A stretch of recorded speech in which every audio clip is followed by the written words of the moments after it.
أعوذ بالله من الشيطان الرجيم. بسم الله الرحمن الرحيم. والنجم إذا هوى ما ضل صاحبكم وما غوى وما ينطق عن الهوى إن هو إلا وحي يوحى علمه شديد القوى ذو مرة فاستوى وهو بالأفق الأعلى ثم دنا فتدلى فكان قاب قوسين أو أدنى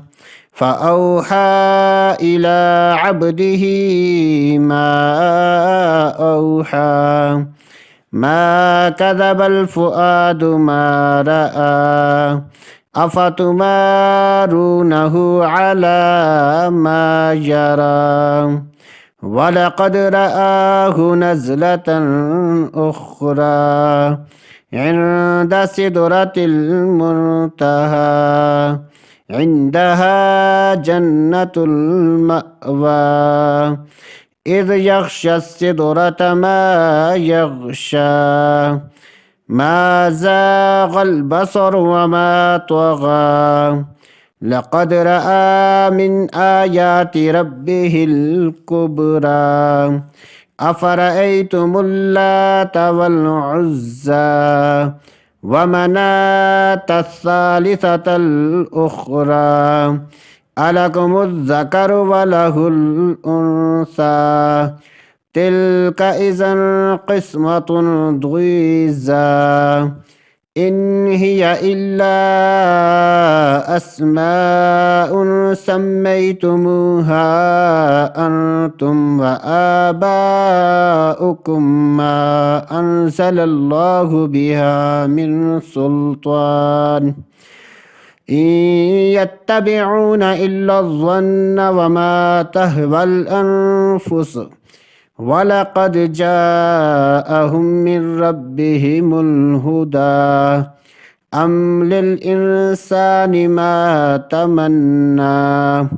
فلله الآخرة والأولى وكم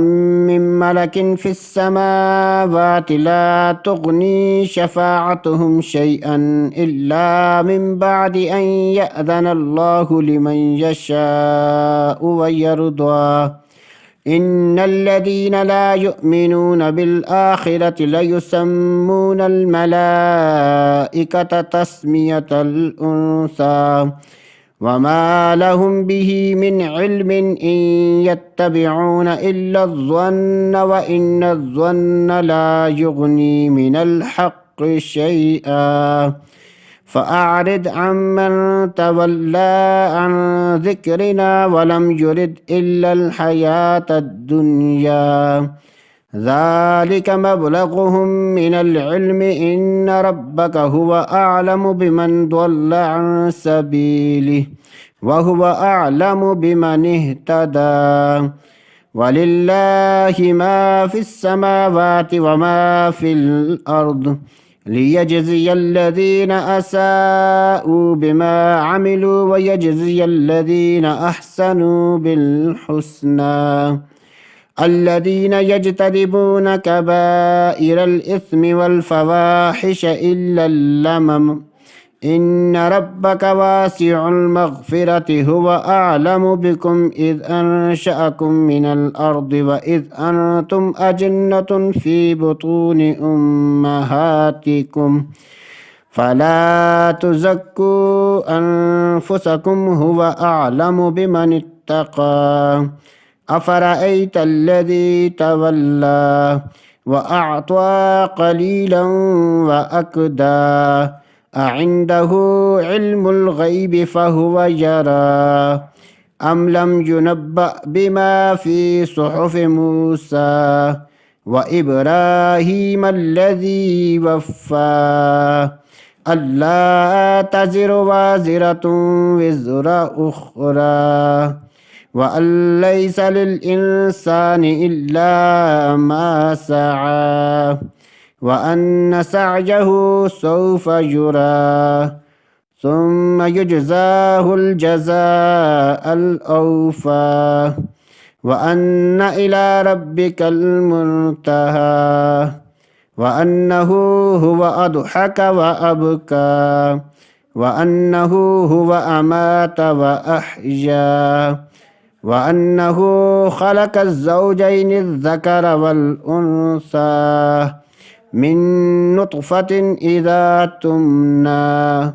وأن عليه النشأة الأخرى وأنه هو أغنى وأقنى وأنه هو رب الشعرى وأنه أهلك عادا الأولى وثمود فما أبقى وقوم نوح من قبل إنهم كانوا هم أظلم وأطغى والمؤتفكات أهوى فغشاها ما غشا فبأي آلاء ربك تتمارى هذا نذير من النذر الأولى أزفت الآزفة ليس لها من دون الله كاشفة أفمن هذا الحديث تعجبون